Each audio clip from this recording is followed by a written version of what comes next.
বঙ্গোপসাগরের কোল ঘেঁষে অবস্থিত পাথরঘাটা উপজেলা বিষখালী নদীর মোহনায় গড়ে উঠেছে প্রায় ১৫ থেকে ২০টি ডক শিপইয়ার্ড। ট্রলার তৈরি এবং মেরামত করাতে এখানে দেশের বিভিন্ন অঞ্চল থেকে ট্রলারের মালিক ও মাঝি মাল্লারা আসে। এতে তৈরি হয়েছে ২ থেকে ৩০০ শ্রমিকের কর্মসংস্থান।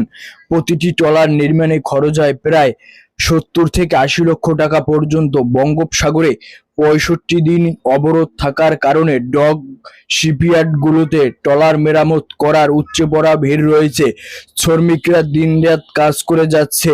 কাজ সম্পূর্ণ হলে অবরোধ শেষে আবারও বঙ্গোপসাগরে ইলিশ মাছ আহরণে যাবে ট্রলারগুলো। বরগুনার পাথরঘাটা বাংলাদেশের দ্বিতীয় বৃহত্তম মৎস্য অবতরণ কেন্দ্র। বছরে প্রায় ১ লক্ষ মেট্রিক টন ইলিশ উৎপাদন হয়।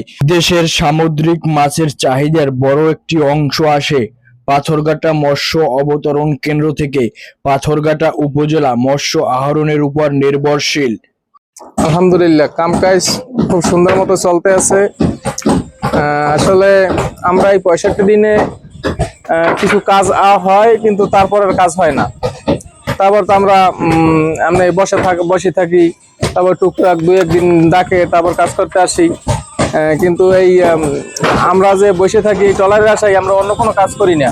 কিন্তু এই মিস্ত্রিদের জন্য কোনো সরকার কোনো বরাদ্দ রাখে নাই। যেমন জালিয়ারা এখন বসা আছে, তারা জালিয়ার চাল পায়, কিন্তু আমরা যারা মিস্ত্রি তারা আসলে আমরা কোনো জালিয়ার চাল পাই না। আমরা কোনো সরকারি কোনো সহযোগিতা আমরা পাই না। কিন্তু আমি আরো কয়েকবার বলছি, কিন্তু এটা কোনো ফোকাস হয় নাই। যদি আপনার এই মিডিয়ায় যদি সুন্দর মতো আপনি পৌঁছে দিতে পারেন, যেন আমাদের উপর একটু খেয়াল করে।